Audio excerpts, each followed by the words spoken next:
আর হাসনা তো একেবারে হাসনাত দা ওয়াকার স্লোগানই দিয়ে দিল, এতে তাদের আত্মসম্মানে লাগে না। আর গোপালগঞ্জে যে ছাত্র হত্যা করে, ইউনূস বাহিনী এসে তাকে মারছে, এরা দাঁড়িয়ে দেখছে, তখন কিছু বলেনি, কারণ তাদের শক্তি নাই। বঙ্গবন্ধু তারা মানবাধিকার লঙ্ঘন করেছে। তো এই যে মানবাধিকার লঙ্ঘনের অভিযোগ তিনি ওয়াকারুজ্জামানের বিরুদ্ধে বা সেনাবাহিনীর বিরুদ্ধে আনছেন, এটা কিন্তু একটা ডেলিবারেট ওয়েতেই তিনি আনছেন, এবং তিনি এটা আনছেন এই কারণেই যে তিনি সেনাবাহিনীকে নিয়ে আন্তর্জাতিক অঙ্গনে প্রশ্নের অবতারণা করতে চাচ্ছেন। তিনি সেনাবাহিনী বা সেনাপ্রধানের বিরুদ্ধে আন্তর্জাতিক অঙ্গনে তিনি এক ধরনের কোয়েশ্চেন রেইজ করার চেষ্টা করছেন। তো এই যখন অবস্থা, তখন আমরা দেখতে পাচ্ছি যে আসসালামু আলাইকুম প্রিয় দর্শক শ্রোতা, গোপালগঞ্জ রক্ষায় এবার ভারত থেকে এসেছে স্পেশাল টিম। সেনাপ্রধানকে হত্যা করার জন্য যে ভয়ঙ্কর পরিকল্পনা করেছে শেখ হাসিনা, গুরুত্বপূর্ণ তথ্য দিয়েছেন নাগরিক টিভির প্রেজেন্টার নাজমুল সাকিব ভাই। জানতে পারবেন আরও একটি ফোন কল। চলুন ভিডিওতে বিস্তারিত দেখে আসি। যে বিষয়টি বেশ স্পর্শকাতর, কারণ এই বিষয়টিতে আমাদের দেশের জনগণ কয়েক ভাগে বিভক্ত। একটি অংশ তারা মনে করেন বা বিশ্বাস করেন যে সেনাপ্রধান জেনারেল ওয়াকারুজ্জামান তিনি আওয়ামী লীগের লেসপেন্সার, বা তিনি আওয়ামী লীগ সভানেত্রী শেখ হাসিনাকে হয়তো বাংলাদেশে আবারও এনে তার যে একটা স্বৈর শাসন সেটি পুনঃপ্রতিষ্ঠা করবেন, বা সেই পুনঃপ্রতিষ্ঠা করার লক্ষ্যেই তিনি কাজ করছেন। আবার আরেকটি অংশ রয়েছেন যারা মনে করেন যে জেনারেল ওয়াকারুজ্জামান তিনি 5ই আগস্টের যে গণ অভ্যুত্থান সেটি সফল করার পেছনে অত্যন্ত কার্যকরী একটি ভূমিকা রেখেছিলেন, এবং তিনি জনগণের পাশে এসে দাঁড়িয়েছিলেন। কিন্তু আমরা দেখতে পাচ্ছি যে সামাজিক যোগাযোগ মাধ্যমে একটি শক্তিশালী চক্র, তারা কিন্তু দিনের পর দিন তারা ভিডিও বানিয়ে যাচ্ছে সেনাপ্রধান জেনারেল ওয়াকারুজ্জামান সম্পর্কে, মানুষের মনের মাঝে এক ধরনের নেতিবাচক পারসেপশন ক্রিয়েট করার জন্য। এবং সেই পক্ষটি যারা জেনারেল ওয়াকারুজ্জামানকে নিয়ে নেতিবাচক আলাপ আলোচনা বাজারে ছাড়ছেন, তাদের যুক্তি হচ্ছে যে আমরা যে নানা সময়ে যে শেখ হাসিনার বিভিন্ন লিকড, সো কল্ড যে লিকড কনভারসেশন আমরা পাই, সেখানে দেখা যায় যে শেখ হাসিনার যত ধরনের আক্রোশ সব এই যারা ছাত্র আন্দোলনের নেতৃত্ব দিয়েছিল সেই ছাত্ররা এবং ডক্টর মোহাম্মদ ইউনূস তার বিরুদ্ধে। অর্থাৎ ওয়াকারুজ্জামানের প্রসঙ্গে কিন্তু শেখ হাসিনাকে সেভাবে ক্রিটিক্যালি বক্তব্য দিতে আমরা এসব কনভারসেশনে পাইনি। তো এটাকে পুঁজি করেই কিন্তু এই চক্রটা বলার চেষ্টা করছে যে যেহেতু জেনারেল ওয়াকারুজ্জামান তিনি হচ্ছেন শেখ হাসিনার বোনের জামাই, তাই তিনি নিশ্চয়ই শেখ হাসিনাকেই প্রোটেক্ট করবেন, আওয়ামী লীগকেই সুযোগ পেলে প্রোটেক্ট করবেন, এ ধরনের একটা ভাইব দেওয়ার তারা চেষ্টা করে আসছে। এবং এক্ষেত্রে তারা অনেকাংশেই সফল হয়েছে, এবং তারা দেশের জনগণের একটা অংশকে কিন্তু এটা বোঝাতে পেরেছে যে জেনারেল ওয়াকারুজ্জামান তিনি আসলে আওয়ামী লীগের পক্ষেই কাজ করছেন, আওয়ামী লীগের এজেন্ডাই তিনি বাস্তবায়ন করছেন, এবং তিনি সুযোগ পেলে শেখ হাসিনাকে এই দেশে আবারও ফিরিয়ে এনে তাকে প্রধানমন্ত্রিত্বই হয়তো তুলে দিবেন। তো এই ধরনের নানা ধরনের কিন্তু গসিপ বা এই ধরনের স্পেকুলেশন বাজারে একটা ইচ্ছা করে ডেলিভারেট ওয়েতে ছাড়া হচ্ছে, যাতে জেনারেল ওয়াকারুজ্জামানের প্রতি মানুষের মনে একটা ক্ষোভের সঞ্চার হয়, বা সেনাবাহিনীর বিরুদ্ধে মানুষের মনে একটা বিদ্বেষ সঞ্চার হয়। তো প্রিয় দর্শক, যারা বাজারে এ ধরনের গুজব ছাড়ছে তাদের এক ধরনের চপেটাঘাতই করলেন শেখ হাসিনা তার সাম্প্রতিক একটি বক্তব্যে, যেখানে স্পষ্ট করেই তিনি সেনাবাহিনীর বিরুদ্ধে এবং সেনাপ্রধান ওয়াকারুজ্জামানের বিরুদ্ধে তার ক্ষোভ তিনি জাহির করলেন। এবং গোপালগঞ্জের যে ঘটনা সেটিতে তিনি যে প্রতিক্রিয়া দেখিয়েছেন, সেখানে তিনি ওয়াকারুজ্জামানের বিরুদ্ধে স্পষ্ট করেই তার অবস্থান ব্যাখ্যা করলেন। তো আমি আজকের মূল আলোচনায় যাওয়ার আগে চলুন আমরা একটু শেখ হাসিনা কি বলেছেন সেটা একটু শুনে নেই। আর হাসনা তো একেবারে হাসনাত দা ওয়াকার স্লোগানই দিয়ে দিল, এতে তাদের আত্মসম্মানে লাগে না। আর গোপালগঞ্জে যে ছাত্র হত্যা করে, ইউনূস বাহিনী এসে তাকে মারছে, এরা দাঁড়িয়ে দেখছে, তখন কিছু বলেনি, কারণ তাদের শক্তি নাই। বঙ্গবন্ধু ভবন যখন ভাঙছে তারা দাঁড়িয়ে আছে, আর্মিকে ভুয়া ভুয়া করে গালি দিচ্ছে। এই শাসক সেনাবাহিনী তো বঙ্গবন্ধুর হাতে গড়া, আর আমি আশা করি সেনাবাহিনীর উন্নতি করেছি। তারা দুপুরে ভাত পেত না, রুটি খেতে হতো, রুটি আর ডাল। আমি সরকারে আসার পর 96 সালে তাদের ভাতের ব্যবস্থা করে দিই, মাছ মাংসের ব্যবস্থা করে দিই, তাদের চাকরির বেতন বৃদ্ধি করার সব বেতন আমি বৃদ্ধি করি। জুনিয়র অফিসাররা গাড়ি কেনা থেকে শুরু করে সবকিছু যাতে খুব সুযোগ পায় সেই ব্যবস্থাটা আমি করে দিয়েছি, এবং আমি প্রমোশনের ব্যবস্থা করে দিই। শান্তি রক্ষা মিশনে আমরা 1 নম্বর স্থান, এটা তো আমি আসার পরেই হয়েছে। আজকে এই যে আমাদের ছাত্র হত্যা করে তারপরে তার উপর যে পাড়া দেওয়া, ঠিক 71 সালে যেভাবে পাকিস্তানি হানাদার বাহিনী যে আচরণ করেছে, সেই আচরণ আজকে যে সেনাবাহিনী করলো, এই ছবি তো আজকে বিশ্বে ছড়িয়ে গেছে, জাতিসংঘে যাবে যে নিজের দেশের মানুষের উপর এরকম টর্চার করতে পারে। জাতিসংঘ শান্তি রক্ষায় এরা কি নেবে? আর নিজের সর্বনাশ তো তারা নিজেরাই করে যাচ্ছে, এটাই তো দুর্ভাগ্যের। আর যখন এই বাংলাদেশটা মনে হয় যেন হায়নার কবলে পড়েছে, কিরকম বিভৎস ঘটনা এই এনসিপি, জামাত, বিএনপি এবং ইউনূস এদেরকে দিয়ে ঘটাচ্ছে, একবার চিন্তা করে দেখেন। বাংলাদেশের মানুষের জীবনে শান্তি নাই, নিরাপত্তা নাই। আজকে গোপালগঞ্জে তার সৃষ্টি করা এক পকেট দল, টোকাই দিয়ে যে দল করেছিল এনসিপি, সেই দলের মিটিং শেষে তারা সেখানে গন্ডগোল করে এবং গুলিতে এ পর্যন্ত 15 জন আহত এবং তার মধ্যে 7 জন নিহত। আবার কেউ বলছে 13 জন নিহত, সঠিক তথ্যটা এখনো পাচ্ছে, তবে 7 জন নিহত হওয়ার কথা শোনা হচ্ছে। যে ছাত্রদের হত্যা করেছে, যে সমস্ত ছাত্ররা হত্যা করেছে, তাদের আত্মার শান্তি কামনা করি। পরিবারের প্রতি আমার সম্মানিত জানাই, আর যারা আহত হয়েছে তাদের চিকিৎসা এবং দ্রুত আরোগ্য লাভ করতে চাই। কিন্তু এখন সে অত্যাচার চলছে, নির্যাতন চলছে। আর সেখানে এক দল বানিয়েছে ওই যে এনসিপি, তারা আবার সব জায়গায় যায়, এদের চাঁদাবাজি, মাস্তানি, আজকে মানুষের জীবনে নাবিশ্বাস উঠেছে। এবং আজকে গোপালগঞ্জে যে তার যে ন্যাক্কারজনক ঘটনা ঘটলো, তো এদের কারণে আজকে প্রায় 60টা প্রাণ ঝরে গেল এবং আরো যারা আহত তাদের অবস্থা খুব আশঙ্কাজনক। ধারণা করা হচ্ছে যে 15 জনের মতো বোধহয় মৃত্যুবরণ করবে। আমি তীব্র প্রতিবাদ জানাচ্ছি এবং সারা বাংলাদেশে আমাদের যারা গণতন্ত্র এবং স্বাধীনতা বিশ্বাস করে, যারা মানুষের অধিকারে বিশ্বাস করে, যারা গণতন্ত্রে বিশ্বাস করে, প্রত্যেককে আমি অনুরোধ করবো যে এই দুঃশাসনের অবসান ঘটানোর জন্য। আজকে যদি আমি প্রশ্ন করি, এই যে আবু সাঈদের হত্যা নিয়ে এত কথা টেলিভিশন আপনারা দেখলেন, বুক পেটে দিল, তাকে গুলি করা হলো, তার পোস্টমর্টম বা ফরেনসিক করা হয় না কেন? সেটা করা হলে দেখা যাবে যেগুলি পরিকল্পিত হত্যাকাণ্ড। শুধু ক্ষমতায় গেলে লাশ ফেললেও সরকার পড়বে। যখন 6 জন মারা গেল, আমি জুডিশিয়াল এনকোয়ারি কমিশন গঠন করে তদন্ত করার ব্যবস্থা করলাম এবং যারা আহত প্রত্যেকের চিকিৎসার ব্যবস্থা করলাম। পারেন এই যে আজকে গোপালগঞ্জে যে ঘটনা তারা ঘটালো, অথচ দোষ সব ছাত্রলীগের। কেন ছাত্রলীগ নিষিদ্ধ হবে? আজকে এই যে উপদেষ্টাদের মধ্যে অনেকেই তো ছাত্রলীগ করতো। ছাত্র এরাই তো যত অপকর্ম করে বদনামটা ছাত্রলীগের কাঁধে রেখে তারা দিব্যি এখন বিক্রি হয়ে এখন তারা ইউনূসের চালা। ছাত্রলীগ নিষিদ্ধ, আওয়ামী লীগের নিবন্ধন বাতিল, এমনকি আমাদের নৌকা সিম্বল নাকি নিয়েছে। ওটা আমার পার্টির সিম্বল। 1949 সালে এই পার্টি যখন থেকে প্রতিষ্ঠিত হয়েছে, তখন থেকে তাদের এই সিম্বল। 1954 সালে প্রথম সাধারণ নির্বাচন যুক্তফ্রন্টের এই নৌকা মার্কা নিয়েই সে নির্বাচন, যেটা আমার দলীয় মানে সিম্বল, এটা তো তাদের বাতিল করার কোনো অধিকার নাই। তার মানে কি আওয়ামী লীগের ভোটের অধিকার তারা কেড়ে নিচ্ছে? গণতান্ত্রিক অধিকার সাধারণ মানুষের যে ভোটের অধিকার, সেটাও তারা কেড়ে নিয়ে যেতে চাচ্ছে।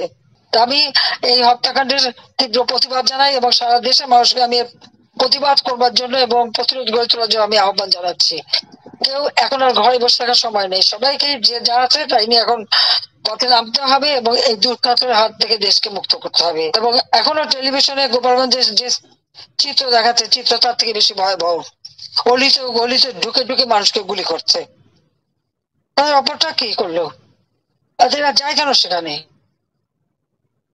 কাজে এই ঘৃণ্য অপরাধের জন্য এই এনসিপির সব কটা যারা ওখানে যে এই ঘটনা ঘটিয়েছে তাদের শাস্তি দাবি করি এবং দেশের মানুষের জানমালের নিরাপত্তা দিতে হবে এবং সবাইকে সোচ্চার হতে হবে এই দুঃশাসনের হাত থেকে মুক্তি করার জন্য।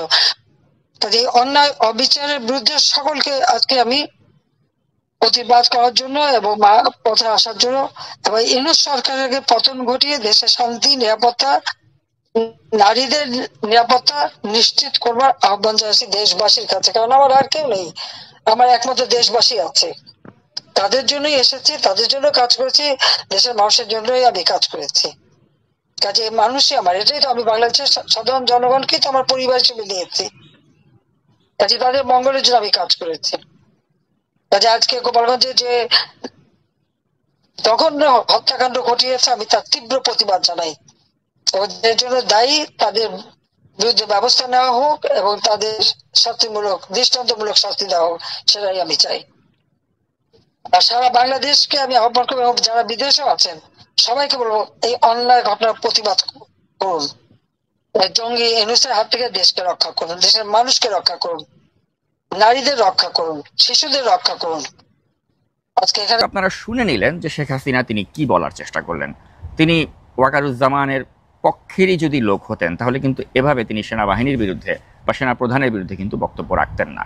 পাশাপাশি তিনি হাসনাত না ওয়াকার এই কথাটির আবার অবতারণা করে কিন্তু তিনি ওয়াকারুজ্জামানকেই কিন্তু এক ধরনের কটাক্ষ করলেন বা সেনাবাহিনীকে কটাক্ষ করলেন। আর গোপালগঞ্জে সেনাবাহিনী যে ভূমিকা রেখেছে সেই ভূমিকার জন্যও কিন্তু তিনি পরোক্ষভাবে সেনাপ্রধান ওয়াকারুজ্জামানকে বা তার বাহিনীকেই কিন্তু তিনি ব্লেম দিলেন, যেখানে তার ব্লেম দেওয়ার কথা ছিল গোপালগঞ্জের এই আওয়ামী লীগের গুন্ডা পান্ডাদেরকে, যাদের মাঝে একটি ফ্যাসিস্টের উৎখাতের পরেও কোনো চৈতন্যের আমরা দেখা পাচ্ছি না, এবং যারা এখনও দেশকে অস্থিতিশীল করার জন্য নানা ধরনের ছলচাতুরির আশ্রয় নিচ্ছে বা ভায়োলেন্সের আশ্রয় নিচ্ছে। তো তাদেরকে সমালোচনা না করে দেখা যাচ্ছে যে শেখ হাসিনা উল্টো এই ব্লেমটি তিনি সেনাবাহিনীর বিরুদ্ধে বা তিনি সেনাপ্রধানের বিরুদ্ধে জাহির করছেন। এবং যেটা বলার তিনি চেষ্টা করছেন যে সেনাপ্রধান জেনারেল ওয়াকারুজ্জামানের বাহিনী তারা বুটের আঘাতে তারা আওয়ামী লীগের কর্মীকে তারা পিষ্ট করেছে, অর্থাৎ তারা বোঝাবার চেষ্টা করছে যে সেনাবাহিনী তারা মানবাধিকার লঙ্ঘন করেছে। তো এই যে মানবাধিকার লঙ্ঘনের অভিযোগ তিনি ওয়াকারুজ্জামানের বিরুদ্ধে বা সেনাবাহিনীর বিরুদ্ধে আনছেন, এটা কিন্তু একটা ডেলিভারেট ওয়েতেই তিনি আনছেন, এবং তিনি এটা আনছেন এই কারণেই যে তিনি সেনাবাহিনীকে নিয়ে আন্তর্জাতিক অঙ্গনে প্রশ্নের অবতারণা করতে চাচ্ছেন। তিনি সেনাবাহিনী বা সেনাপ্রধানের বিরুদ্ধে আন্তর্জাতিক অঙ্গনে তিনি এক ধরনের কোয়েশ্চেন রেইজ করার চেষ্টা করছেন। তো এই যখন অবস্থা, তখন আমরা দেখতে পাচ্ছি যে ওয়াকারুজ্জামান তিনি আসলে এই মুহূর্তে আমার দৃষ্টিতে তিনি সবচেয়ে অসহায় একজন মানুষ, যার পক্ষে সেনাবাহিনীর ভেতরে থাকা আওয়ামী লীগের যে লোকজন রয়েছে বা আওয়ামীপন্থী যেসব অফিসার রয়েছে তারাও যেভাবে এখন তার পক্ষে নেই, একই সাথে দেখা যাচ্ছে যে যারা অ্যান্টাই ওয়াকার একটা ফোর্স হিসেবে দীর্ঘদিন ধরে কাজ করছেন তারা তো তার বিরুদ্ধেই রয়েছেন। অর্থাৎ আপনি লেফটেন্যান্ট কর্নেল হাসিনুরের মতো লোকজন বা যারা কথায় কথায় ওয়াকারুজ্জামানের সমালোচনা করছেন নানা ইস্যুতে, তারা তো তার বিরুদ্ধেই রয়েছেন। অর্থাৎ যারা এই ফ্যাসিস্ট হাসিনার বিরুদ্ধে শক্তি ছিল এই হাসিনুরের মতো, তারাও যেভাবে তাকে অপছন্দ করছেন, এবং হাসিনার পক্ষের যেসব লোকজন সেনাবাহিনীতে কর্মরত হয়েছেন তারাও তাকে অপছন্দ করছেন। তো সব কিছু মিলিয়ে কিন্তু জেনারেল ওয়াকারুজ্জামান এখন একটা অত্যন্ত নাজুক অবস্থায় রয়েছেন সেনাবাহিনীর ভেতরে। অর্থাৎ দেখা যাচ্ছে যে তিনি সঠিক কাজটি করতে গিয়ে কিন্তু তিনি দুই পক্ষের দ্বারাই সমালোচিত হচ্ছেন। আর অনলাইনে যারা রয়েছেন, যারা গুজব বা প্রোপাগান্ডা ছড়াচ্ছেন, তারা তো তার বিরুদ্ধে লেগেই আছে, এবং কোনো কিছু হলেই তারা ওয়াকারুজ্জামানকেই ব্লেম করছেন নানা ইস্যুতে। এবং গোপালগঞ্জের ঘটনাতেও দেখা যাচ্ছে যে তারা ওয়াকারুজ্জামানকেই ব্লেম করছেন, যেখানে ওয়াকারুজ্জামান তার বিরুদ্ধে এই এনসিপি বা হাসনাত আবদুল্লাহ তারা যেভাবে বক্তব্য দিয়েছে, কিন্তু আমরা দেখতে পেলাম যে ওয়াকারুজ্জামানের বাহিনীই কিন্তু শেষমেশ তাদেরকে এপিসি দিয়ে উদ্ধার করলেন। তো চিন্তা করে দেখুন যে সে সময় যদি সেনাপ্রধান তিনি যদি এপিসি পাঠাতে বিলম্ব করতেন, তাহলে এই হাসনাত আবদুল্লাহরা বা এনসিপি তারা কি বলতো? যদি এখানে কোনো ধরনের ক্ষয়ক্ষতি হতো বা এখানে যদি একটা দেখা যেত যে এনসিপির উপর একটা বড় ধরনের আক্রমণ হলো এবং দেখা গেল যে সেনাপ্রধান তিনি দ্রুত তার ফোর্স পাঠালেন না, তাহলে কিন্তু এই সেনাপ্রধানের বিরুদ্ধে কিন্তু তারা নানা ধরনের গালমন্দ বা তিরস্কার কিন্তু করতেই থাকতো, এবং আবারও হয়তো তার পদত্যাগের বা তাকে উৎখাতের কথা তারা বলতো। তো এখন একটা খুবই নাজুক অবস্থায় কিন্তু আসলে সেনাপ্রধান রয়ে গিয়েছেন, যে একদিকে তিনি দেখা যাচ্ছে তার যে দায়িত্ব প্রফেশনালি তিনি সেটা পালন করতে গিয়েও তিনি নানা ধরনের সমালোচনার সম্মুখীন হচ্ছেন, আবার একদিকে ফ্যাসিস্ট শেখ হাসিনা তিনিও এই গত 10টি মাস তার বিরুদ্ধে সেভাবে মুখ না খুললেও এখন সেও তার বিরুদ্ধে মুখ খুলছে। অর্থাৎ দেখা যাচ্ছে যে এই হাসনাত আবদুল্লাহরা বা এনসিপি তারাও যেভাবে ওয়াকারুজ্জামানের সমালোচনা করছেন, তার এপিসি দিয়ে তার বাহিনীর দ্বারা তারা আক্রান্ত হয়ে যখন সেভ হয়ে চলে আসছেন, তারপরেও তারা তার বিরুদ্ধে নেতিবাচক মন্তব্য রাখেন বা তার বিরুদ্ধে তারা নেতিবাচক ধারণা রাখেন, এবং তাদের পরিচিত যেসব অনলাইন অ্যাক্টিভিস্ট রয়েছেন তাদেরকে দিয়ে ওয়াকারুজ্জামানের বিরুদ্ধে নেতিবাচক বক্তব্য রাখান। আবার at the same time Sheikh হাসিনাও এখন রাখছেন। তো সব কিছু মিলে আসলে পরিস্থিতিটা এরকম দাঁড়িয়েছে। জেনারেল ওয়াকারুজ্জামান তিনি আমরা একটা প্রবাদ আছে না যে যাকে দেখতে নারী তার চলন বাঁকা, তো এখন ওইরকম অবস্থা হয়ে গেছে আর কি, যে তার এখন যাই করুক সেটাই আপনাকে বাঁকা দৃষ্টিতে দেখতে হবে। আর আমি বা আমরা যারা রয়েছি তারা যদি তার পক্ষে একটা কথা বলি বা তার পক্ষে একটা ন্যারেটিভ এস্টাবলিশ করার চেষ্টা করি, তখন সাথে সাথে বলে দেওয়া হবে যে তোমরা তো কচু খেতি বা কচু ক্ষেত থেকে টাকা পাও।